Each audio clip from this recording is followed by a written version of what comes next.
What's up, everybody? This is Taco from DFS Army here to give you a basic training breakdown for daily fantasy NASCAR for newer players and people just getting into the sport, looking for some action on Sundays.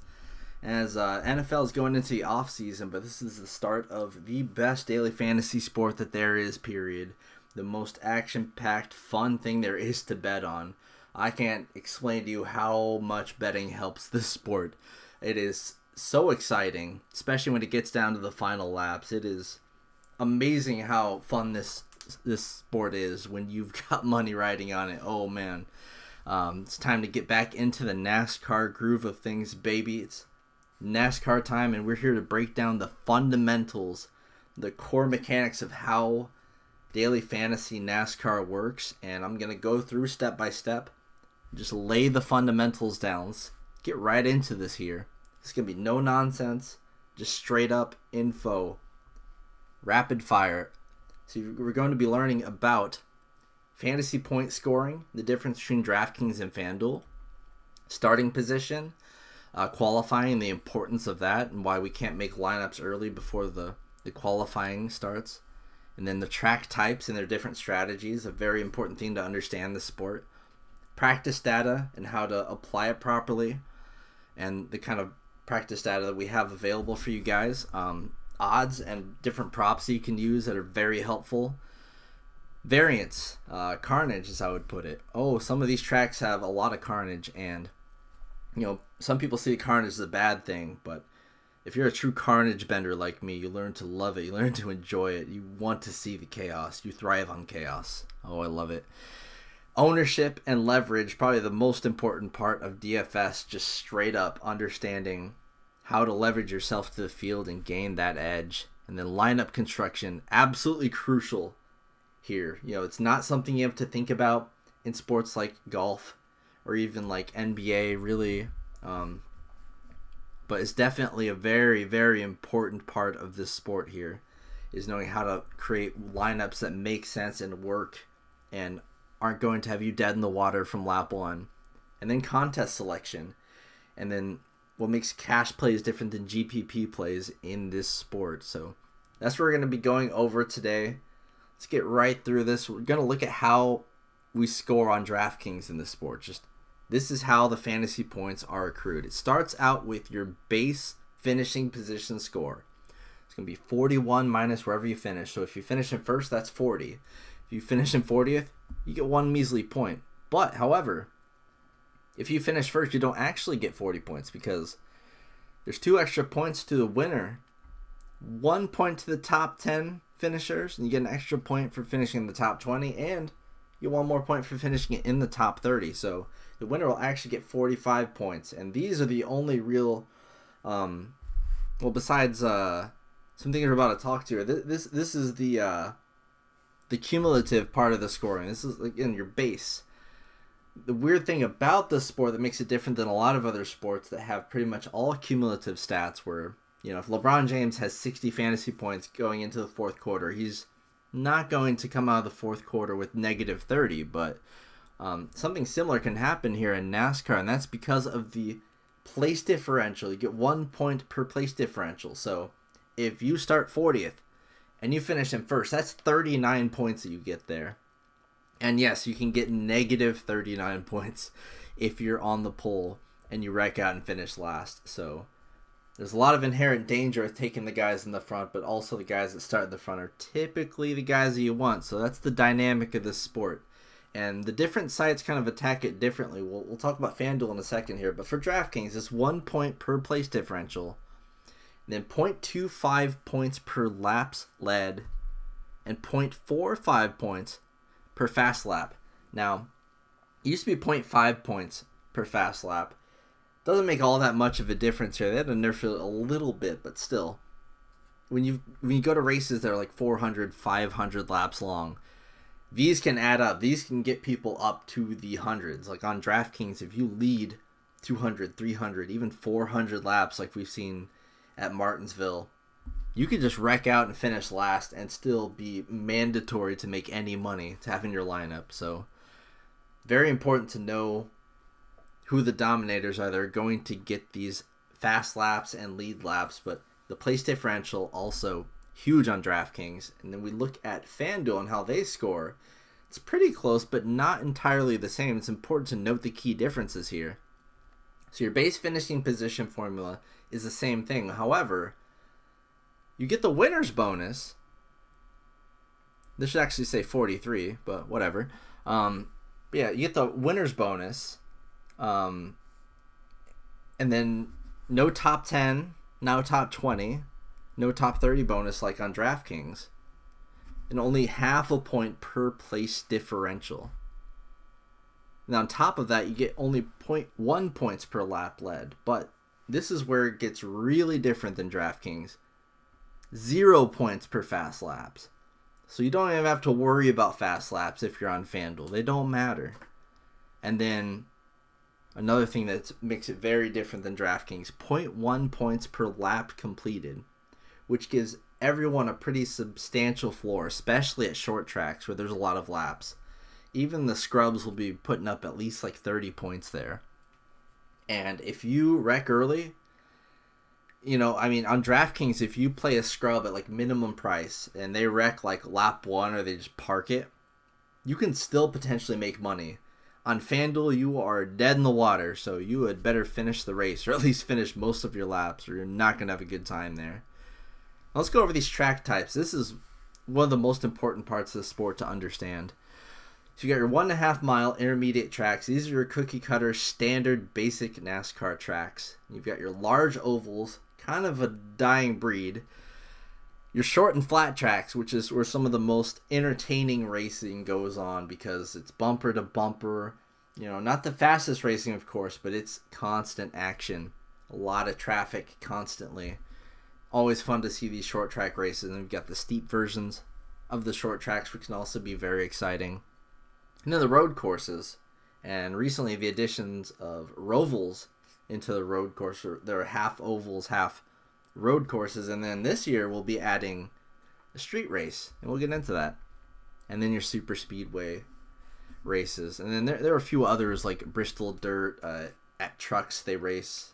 The Eldora Dirt race. Then Knoxville, but those are kind of like one-offs. You don't really compare them to anything else, really, I guess, besides each other. But these are the main bread and butter of the tracks that we go to in the Cup Series. So your 1.5 mile intermediate tracks, just straight up standard tracks. Now this track is not very standard Texas because they repaved it in 2017, and it kind of really sucks now. And last year, that playoff race was abysmal here.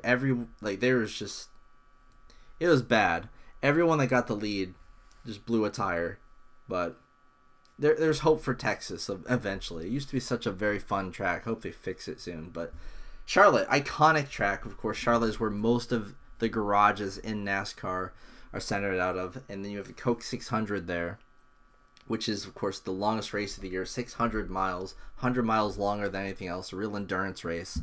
Got Homestead, which, lower banking than Texas and Charlotte, but however, it really, really acts as a steep track because the best groove is that high outside line. You've got very specific drivers that are good at riding that outside line, so a lot of specific guys you want at Homestead.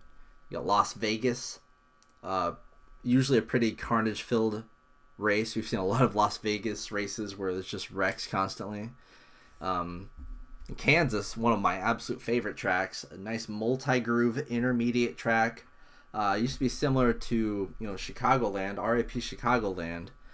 Just one of my favorite races to watch. It used to not be a very good race, but over the last several years, it's been very, very good. And then Darlington, we got to throw an apostrophe on there because it's not 1.5 miles.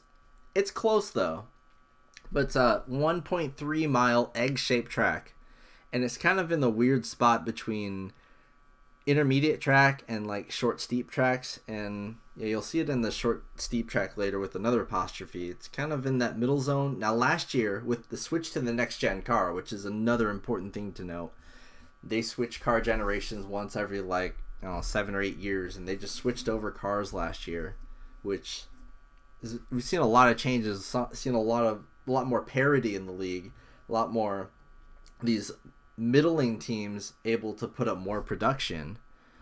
And Yeah, we'll get into all that stuff as we get there. But we had limited data to go off of for 1.5 mile track. So when there's limited data, you got to kind of look at these tracks like Darlington to get that sample size up. We probably still will have to. I mean, it's just something to look at. Of course, it's not a pure 1.5 mile track, but hey, it's got the apostrophe. And then Nashville has like an extra apostrophe because it's 1.3 miles as well, but it's so flat it doesn't really fit in here. And doesn't really fit with the short flat tracks either. It's kind of a weirdo track. The only thing it's like is another weirdo track in Gateway, which and even then they're not like that similar to each other. So it's kind of an awkward place. It's concrete for like no reason, which only like really steep tracks are concrete otherwise. But I digress. We're going on to these large ovals, kind of a dying breed. One of these used to be one of the crown jewels, the Brickyard 400. My local race in Indiana here, but man, was that boring to watch because that track was meant for Indy cars and not for Cup Series cars, these stock cars. They've gotten rid of it, replaced it with a road course. But these are the remaining large ovals, and this number's about to go down here soon. We've got Pocono, the Tricky Triangle, the longest front stretch in all of NASCAR, just the biggest straightaway. Michigan, also 2 mile, just pure horsepower track, just like Pocono. Basically, the best engines win here. And then Auto Club, also kind of the same deal. They spread out super wide. Just whoever's the fastest car typically tends to win because you can't really block anyone. And this is the final year that we'll be racing at Auto Club. So RIP to Auto Club. They are going to be refactoring it into like a shorter track, so it's not going away completely. But the Auto Club that you've seen in like all the movies, because it's more of a movie back set than it is an actual race track most of the time. But yeah, this will be the last time we go there. And yeah, those are all the large ovals. Not too many of those anymore. And the short and flat tracks, this is where a lot of the good racing goes down. You got Phoenix, your championship race here. These short flat tracks are, bumper to bumper, some good action. These are usually put on a pretty good show. Constant traffic, high lap counts. Very fun for DFS. You have New Hampshire, another one that races pretty similarly. Very, very flat, 7-degree banking on the turns. Richmond, 0.75 mile, just kind of fits right into this short and flat track category here, although it's kind of a very single groove racetrack. Kind of get the same person leading for a lot of the race, but it's not a bad race overall. Then Martinsville, the half-mile paperclip. Yeah, it's shaped like a paperclip and just super flat. There's only one other half-mile track on the circuit, and it couldn't be any more different than Martinsville, so it's kind of hard to compare those two. But those are your short and flat tracks. And you've got some others like at the All-Star race this year, we're debuting North Wilkesboro, which used to be in the Cup Series back in the 80s, 90s, but it was left abandoned for a long time. During COVID, I think Dale Jr. ended up going out and scanning it and getting it into iRacing, and then they've worked over the last few years to renovate the track and reclaim it. It was like seriously left abandoned for a long time, so this should be a very exciting race. I remember Jeff Gordon always being really good here. And then you've got your Lucas Oil Indy Raceway Park, which we race at in the Truck Series, a little 0.68 mile race. That one's a fun little race. I liked it last year. We'll be going to there again this year in the Truck Series. And then Gateway. There's another one that we went to only in the Truck Series until last year when they brought it into the Cup Series. And it's just a single file flat track-ish. It's longer than these tracks. But it kind of falls right into this short, flat style of racing. Just less traffic, a little bit bigger, and just a lot of single file. Short and steep tracks, you've got Dover, 24-degree, 1 mile concrete track. You see a bunch of these steep tracks be concrete. Bristol, also a concrete track, 30-degree banking. Probably the funnest one to drive at in NASCAR video games. One of the funnest races you could possibly watch. It sucks that they kind of ruined one of the 2 Bristol races by throwing dirt on it now, which I guess we're doing every year, but hey, at least we still got the one Bristol night race, which is a good time. And then Darlington, again, mentioned earlier, it's kind of kind of similar to Dover, but it's in that awkward spot where, it's just in between track types. But it's one of the only tracks that are really like that. Most of them we can throw into these categories. Like road course is pretty obvious. If you turn right, it's a road course. And these are typically like just very, very flat. Like no banking. Basically an F1 track. So you've got Watkins Glen, you've got Sonoma. These are the two that we went to for years and years and years, just these two. NASCAR has really wanted to push road course racing. I guess as F1 gets bigger and stuff. And, it is cool seeing them turn right a little bit. Some of their best young drivers, like Chase Elliott right here, very good at road courses. Tyler Reddick as well. So it's almost like a new skill that's coming out. You got your road course ringers, people that are specifically good at road courses, like AJ Allmendinger. And the lower series, like Xfinity especially, they go to a bunch of these road courses. So these are the ones they've added recently. Road America, 4-mile road course, super long, very low lap count. So very interesting strategy you have to do there for DFS purposes. And the Circuit of the Americas, which we have yet to not see be a shit show in the 2 years that we've seen it in the Cup Series, because between rain and just pure carnage, it's been wild. 20 turns on that huge track there. It's kind of crazy. And in the Indianapolis Grand Prix, the replacement of the Brickyard 400, almost kind of a roval, but not really. It just has like the backstretch. But then you've got some actual rovals here. The Charlotte Roval, which debuted in 2018, and it started off pretty chaotically. Can still be a little chaotic, but it's a pretty fun race. And then the Daytona Road Course, which of course they pulled out during COVID, just when they were doing extra races in Daytona. It's kind of stuck around. It's a solid track. And then you've got Portland, which we go to in the Xfinity Series starting last year. And then, of course, the one that's got people talking this year, the Chicago Street Course. They're just straight up pulling an F1, just taking over downtown Chicago and racing stock cars there with a bunch of 90-degree turns. It's going to be a shit show, and it's going to be fun to watch. Now, your super speedways. These are the tracks that everyone thinks of when they think of NASCAR. It used to be called the restrictor plate races. They don't really have restrictor plates anymore, but you still got that big pack racing and those gigantic crashes, especially like the Daytona night races and the Talladega races. And then it used to just be those two, the big, 30-degree banking, 2.5-mile tracks, but they reconfigured Atlanta a couple years ago, and they tried to turn it into a super speedway, and we weren't sure what it was going to end up being. And based on how the racing is ran there, they did turn into a super speedway. We've seen pack racing there, which is something we've never seen in a 1.5-mile track before. So you got to pull that out of the 1.5-mile intermediate category and throw it right here in the super speedway, because they made it a super speedway. So that should be interesting. And you have to play those way differently on DraftKings compared to FanDuel, which we're going to get into these comparisons right now. I'm going to show you some of the differences in scoring based on starting position on DraftKings and FanDuel to kind of show you the differences in scoring historically here. So this is just Kansas, standard intermediate track. This is DraftKings Kansas averages.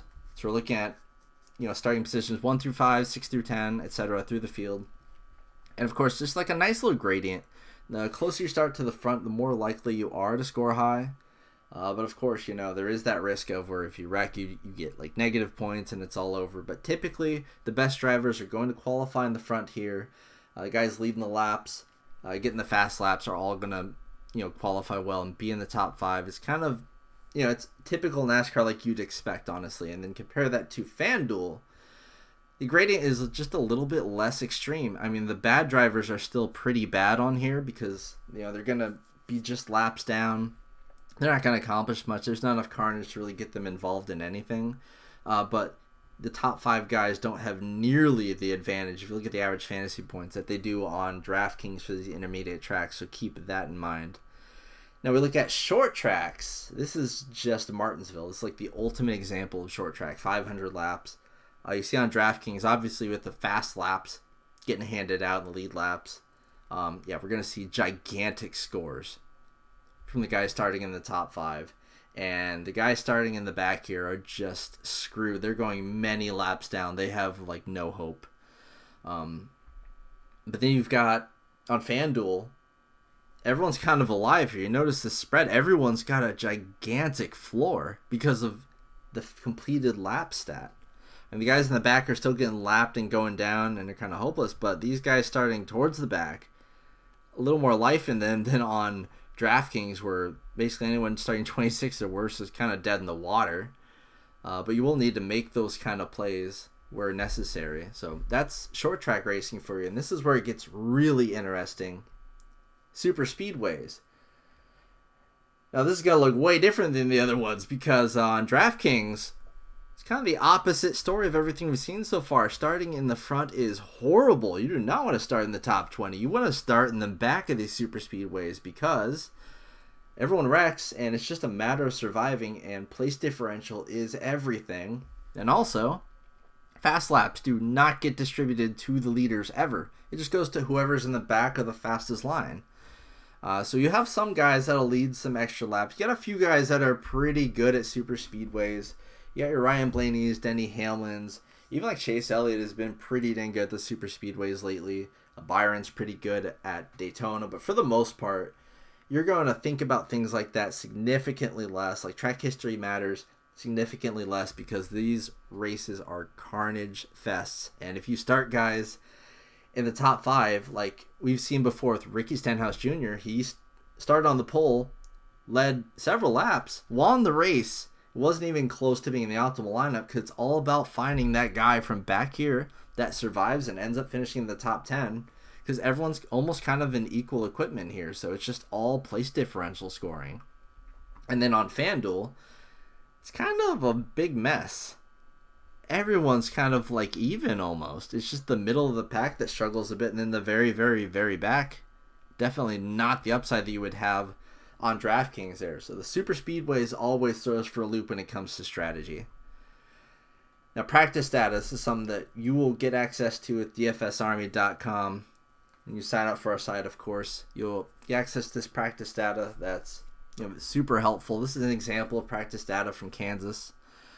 So you've got your fast laps, your hot laps. Sometimes they're just qualifying laps. So this might be a little bit tricky of a metric to use. I definitely like using the fast laps in like road courses. It could be places where it's helpful. You got your average lap speed. If you've got a very long practice session going on with many sessions, just the overall average speed is a pretty decent thing to look at for just safe upside whatsoever, and to avoid people that are like really, really struggling. But I think the meat of it comes in these 5, 10, 15, 20 lap averages.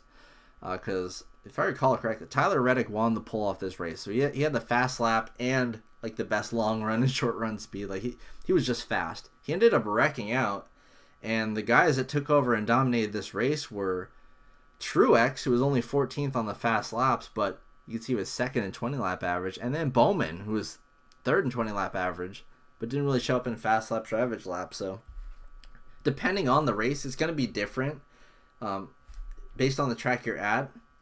Based on the track you're at, it's going to be different, like what you're looking at exactly. But for the most part, these numbers, the long run speed at tracks where you expect there to be a lot of long green flag runs is good, but the short run speed sometimes at these tracks with a lot of carnage, with a lot of restarts, maybe what you're looking for. And we do offer the lap by lap data for each of these practices, which can be super helpful in identifying speed and seeing who just had a hot lap and didn't really have anything to back that up.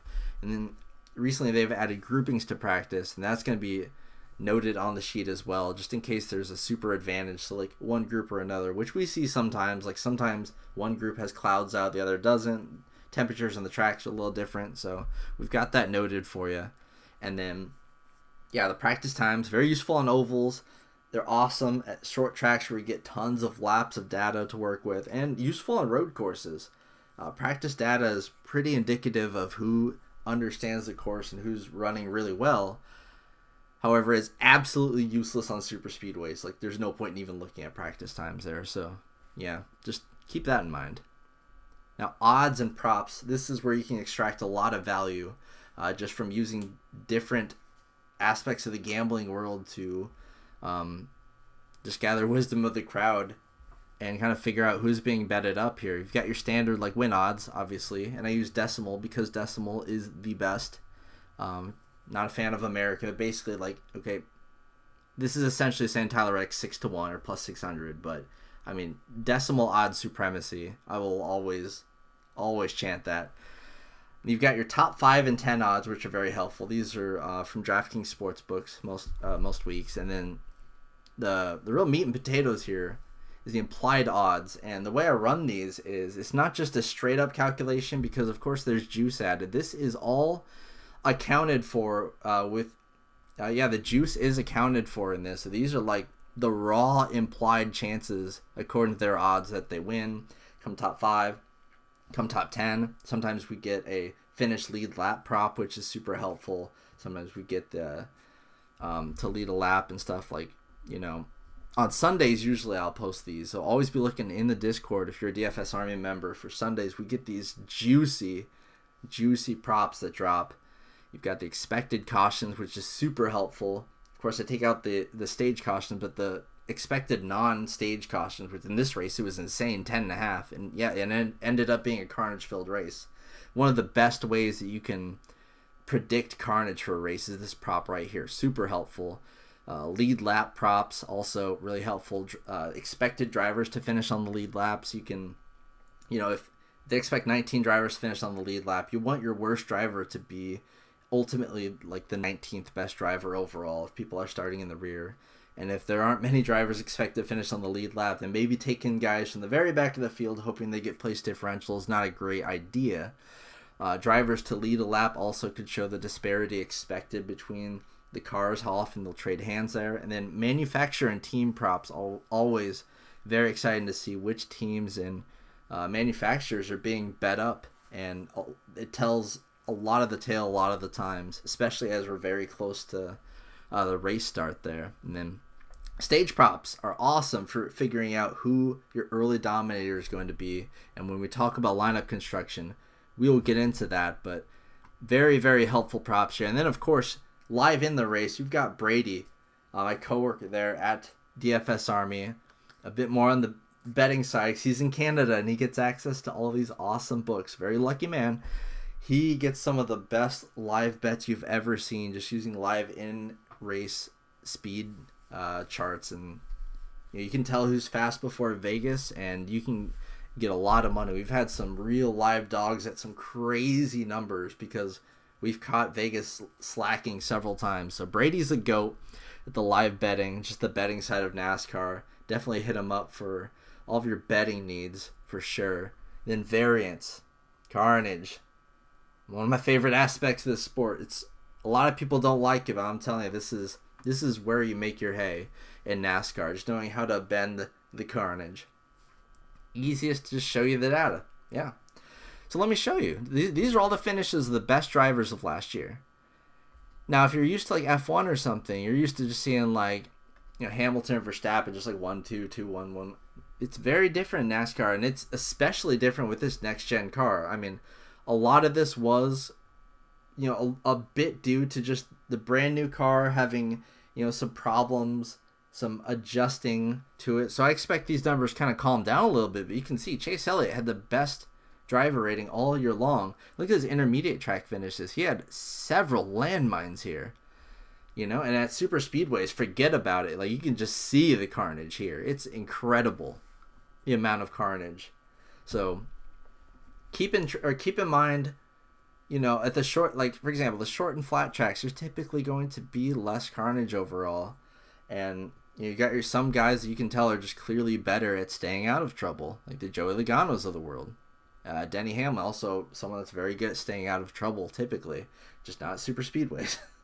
Although he either wrecks him or he wins the Daytona 500. That's like his thing. But yeah, you can see clearly carnage is a real thing, and you're going to have to gauge how much carnage there is in each race and plan appropriately. You know, go too all in on one guy, and maybe even, you know, fade some of that chalk because there's a good chance it could end up as that carnage. Now, ownership and leverage. This is just huge when it comes to DFS NASCAR, just DFS period. So let's just go over some terms first.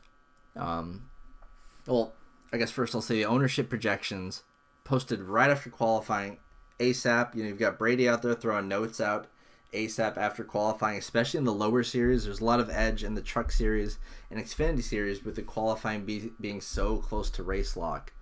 So you can get some nice edge there.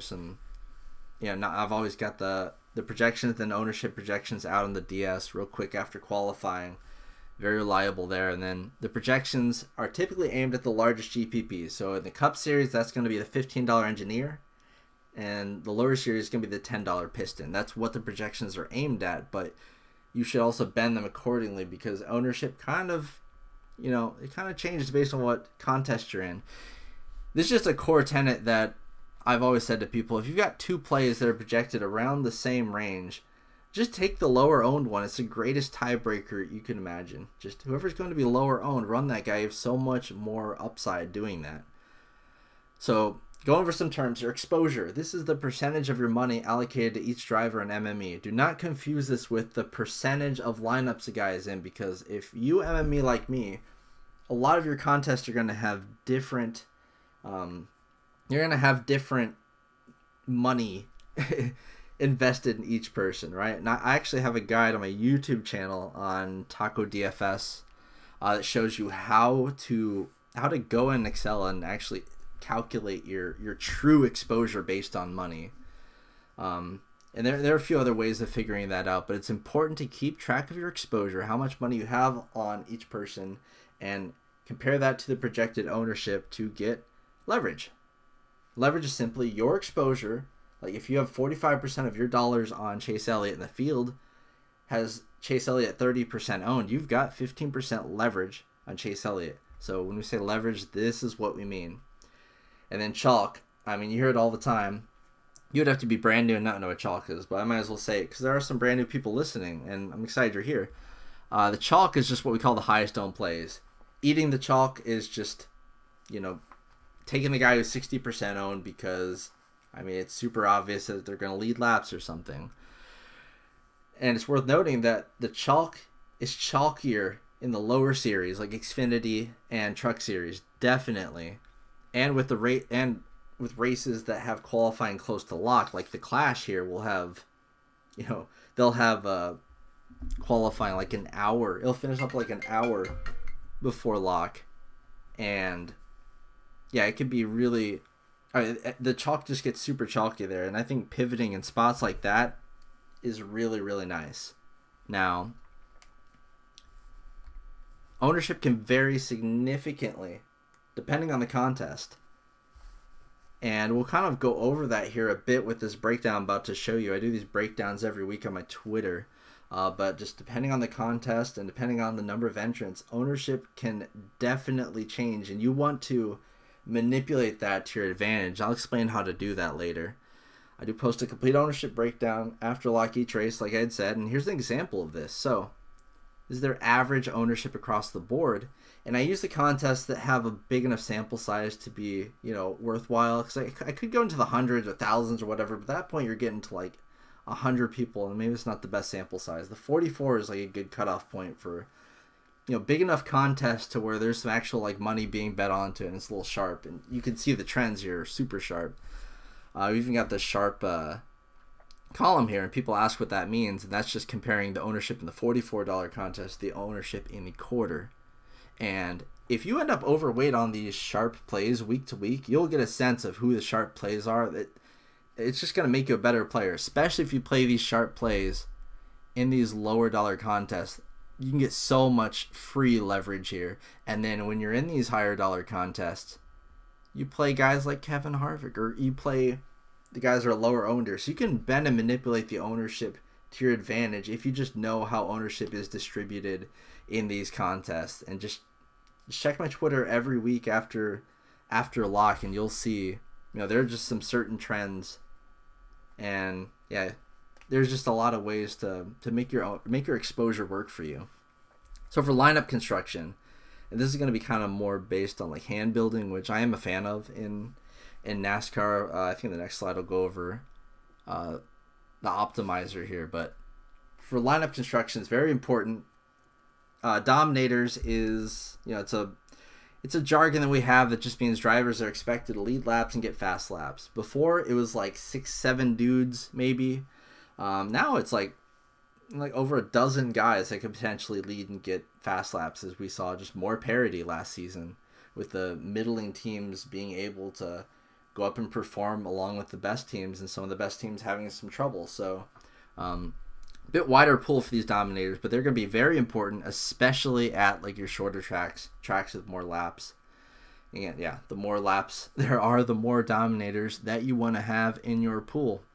And then punts, another term that we use, it just means super cheap value drivers that are terrible starting in the very back, but you just need them because they cost like $4,500, and they're like a necessary evil that you have just to save money for the Dominators. Which, I mean, you could have 3 completely useless plays that get you 0 points, and they could be mandatory to play if they afford you to get the 3 Dominators that are super expensive that you need, that put up way more points than anyone else. So it's just important to know how to build each lineup depending on what kind of plays are in what salary ranges here, and of course how many laps are expected, how many different Dominators you may need. And then place differential plays, they're always going to project high. This is one of the biggest mistakes I see. You have to put Dominators in your lineup. You can put all place differential plays in, and that works at super speedways. Obviously, that is the meta there for sure. But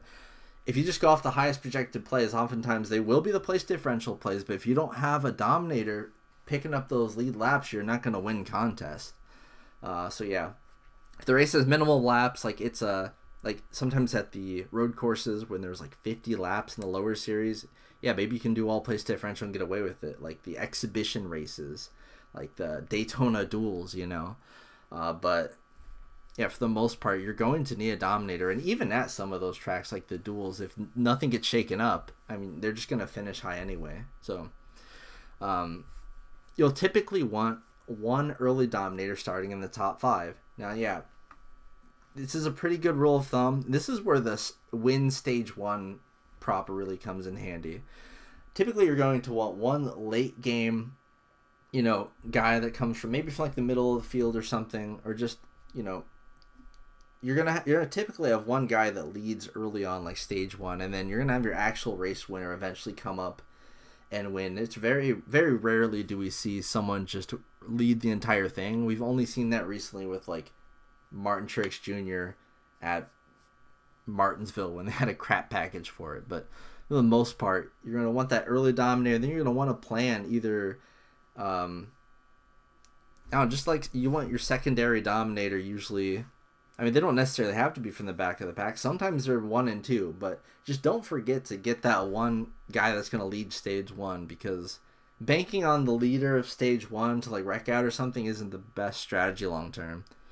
And the recommended number of Dominators will be in the notes along with the recommended Dominators, and we'll give them all stars based on how likely I think they are to dominate the race, and so will Brady. They're all laid out for you real neat. The cheat sheet will definitely help you in a pinch. DS optimization. DS stands for the Domination Station, of course, which you can get access to at dfsarmy.com. Make sure you slap that promo code TACO in there when you sign up, and you'll get a bajillion% off forever, I promise. Now, the recommended Dominator rules will also be in the notes, and the Dominator rules are awesome. They force Dominators into your lineups. You will not have a full lineup full of nothing but place differential. It will keep you from having awful lineups. And the rule of thumb, if when in doubt, if you're at an intermediate track, at least 1 is a great rule. If you're at short track, at least 2 will pretty much always work, unless there are just some insane place differential plays. I mean, always keep that in mind, but like that at least 1 at intermediate tracks, that will always work. And then at most 2 at super speedways, although I do like to get a little unique at super speedways and set up a lot of rules so I get some really fun lineups. But yeah, if you set like the top 15 starters at a super speedway as Dominators and then do at most 2, that is going to save your ass from having, because a lot of the times going to want to just spend up your salary and play a bunch of the guys starting in the front. That's just not what you want to do. Recommended to run on tournament mode on here. So there's optimal and tournament mode on the DS. NASCAR is going to be more of a tournament mode thing. You're not trying to hit every permutation like you would in, say, like a League of Legends contest or something. And then set the randomization between about 10 to 25%. I found is a good number, depending on the race and the level of carnage expected, because that's about the typical amount of carnage you see in a race. I wouldn't want to go too much higher than 25, even though some races have higher carnage levels than that. But this is a nice sweet little zone I found. So like a place like Richmond or like a really, really chalky race, you're going to want to set that low and just play a lot of chalk, because rarely does anything even happen there. But at some of the crazier tracks, 25% might be a good thing. So like the super speedways, 25% randomness is definitely something you can do. And then my secret weapon that I set on the DS every week at this point is the shitter rule. And I'll explain to you how the shitter rule works. You just mark everybody. You can do the custom groupings in the DS. Really awesome setting that we've added to it. And I love to make a group full of my shitters where I don't mind having some exposure to them, because they're going to be super low owned, they're going to be super crazy, but I don't want to exclude them. But at the same time, if you just let it run normally, they're all going to be clumped together at the very end of your output, and they're all going to be played together, and it's awful. So I take all my shitters, put them in a pile, and I put in a hard at most one rule. It's my favorite rule to make. I do it every week. The shitter rule. Never forget it. And then be creative when making rules, but don't over constrain. It's an easel and you're the artist. Over time, you'll get pretty awesome at making fun rules and kind of knowing what you can and can't do. And you can even, you don't have to make every rule concrete. You can make it so that rules only apply in like X% of lineups, which is great. Like sometimes you don't want to play number 1 and number 2 starters together. Like you can exclude those combos from being in like half your lineups if they're both like highly projected. That's smart, because usually one is going to lead, not the other. But you don't want to make a rule that says that you can't put 1 and 2 together, because sometimes they just take turns and they do dominate. So again, it's an art form, and you will learn over time after running and adjusting and running and adjusting and running and adjusting and sending it over and over until those percentages look beautiful. It's one of my favorite parts week to week to do. You get a feel for it over time. You can eventually make those lineups look amazing. And even if some of them look a little off, remember that you can go in and manually edit. In the DS now, you can manually edit some of the lineups to clean them up a little bit, and it'll keep track of your exposure. So very powerful tool there that you can get at dfsarmy.com. Promo code TACO, AO. Cash game plays. So knowing the difference between cash game play and the GPP play is huge. Of course, cash game plays, we're going to have them marked as cash game plays in the notes, and we'll have like cash core plays, etc. Cash game plays are pretty easy to identify. They're going to be the top chalk, especially in high dollar tournaments. Like cash, again, when you're in those high dollar tournaments, you saw it in the sheet earlier. The high owned players are going to be even more high owned there, because they're smarter players. They're going to be a bit more highly optimized, and they kind of like over chalk themselves a lot of the time. They're going to be your safe place differential plays. So guys that got sent to the back of the field but don't have a fucked up car, it's going to be those kind of plays.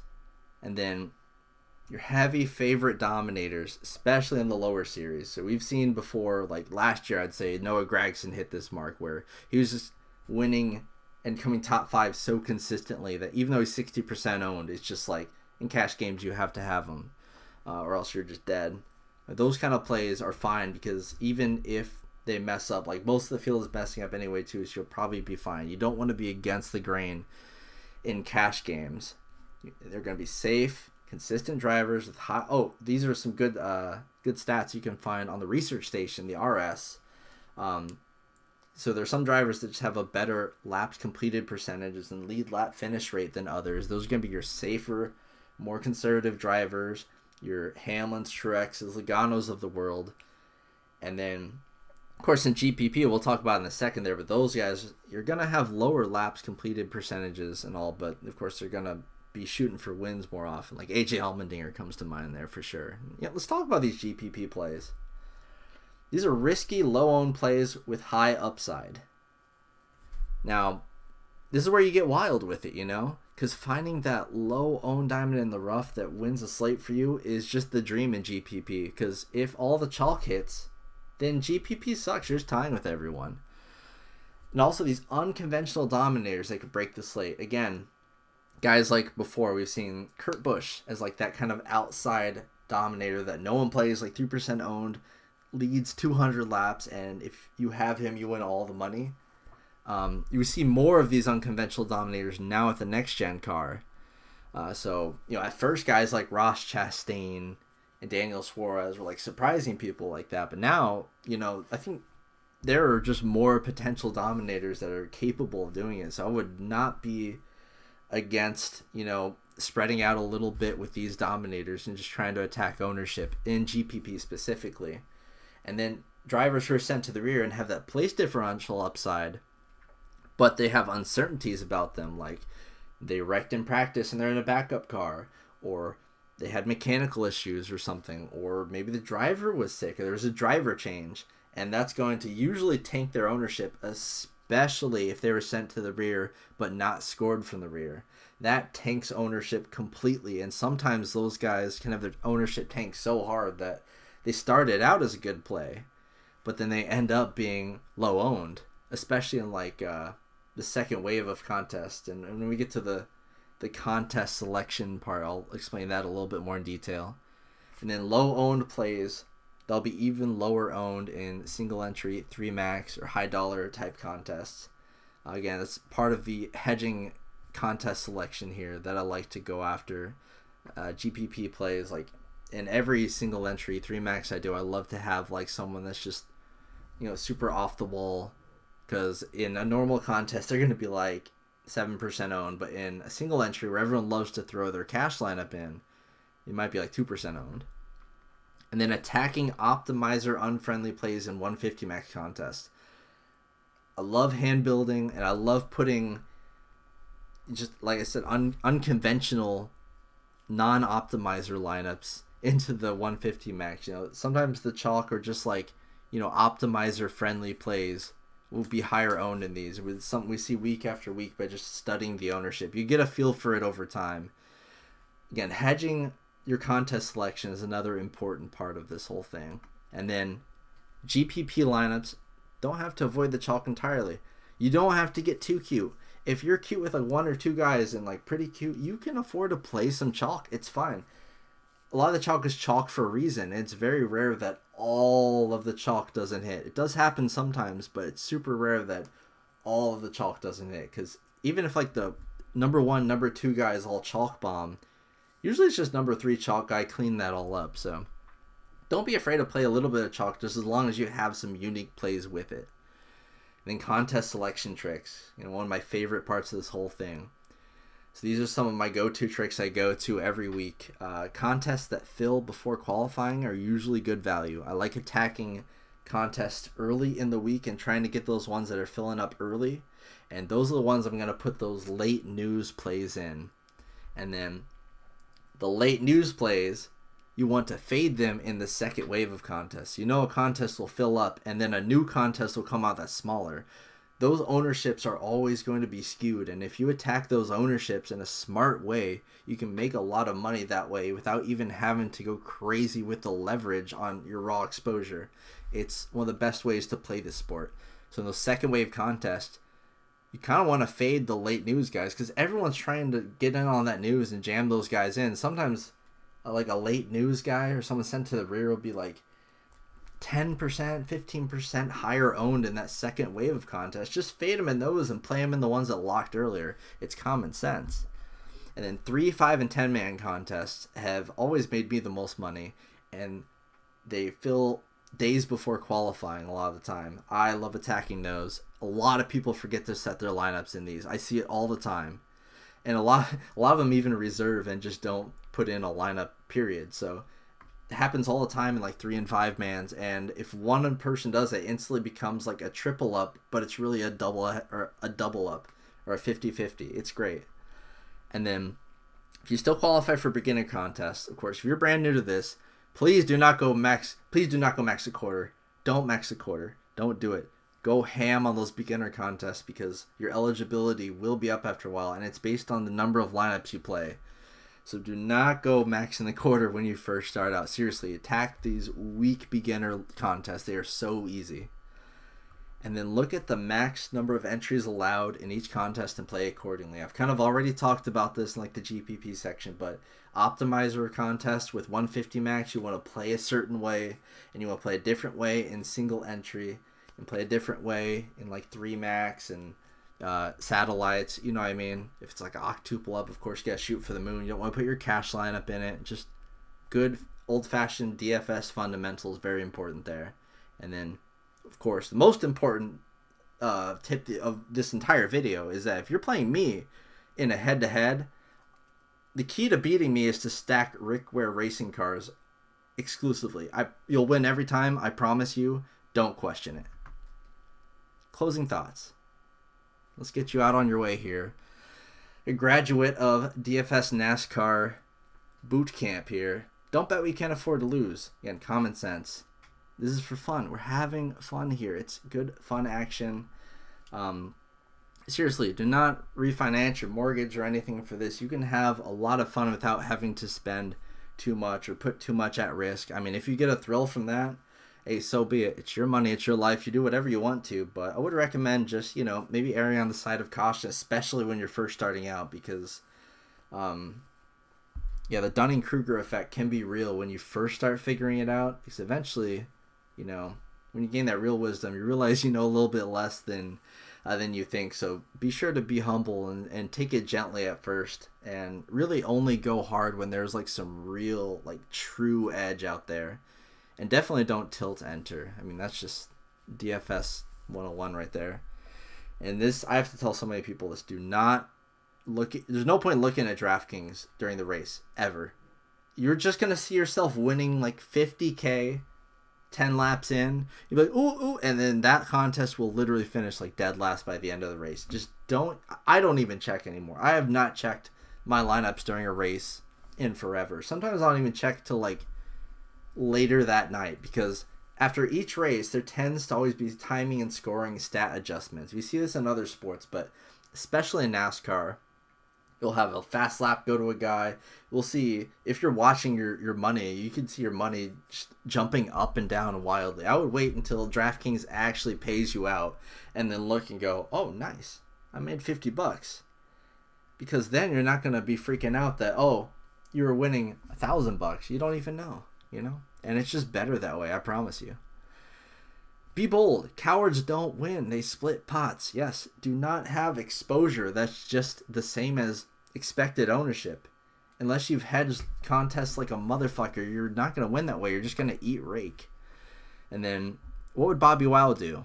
Always a question I ask myself. Multi-millionaire winner, or millionaire maker winner Bobby Wow from DFS Army. You got to ask, what would he do? If there's a giant 70% owned guy, what would Bobby Wow do? He's fading that. Consider it, Cowards don't win. And then try to play free of preconceived biases, all right? Don't let like a player's character or whatever get in the way of you playing them. It's about money. No one cares. Just play optimally, unless you like a driver. And this is something I do actually stand for. If you're just a fan of a driver, you're here to like have a good time, play him. Just play him. You make an exception for that one guy. Play the rest of the slate smart. Just play your dude, and root for him. You don't want to have to root against your favorite driver at the end because he's gonna make you lose money. That's like the worst feeling. Just if you like a driver a whole lot, definitely just play him. I would 100% recommend that.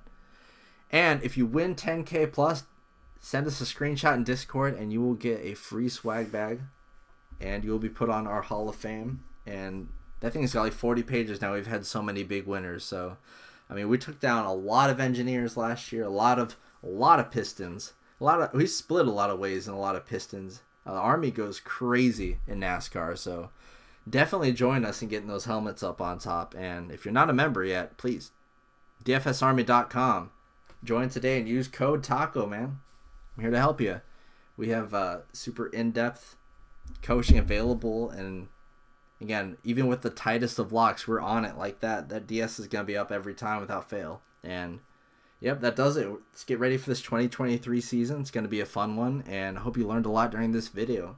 And I will catch you guys later. See ya.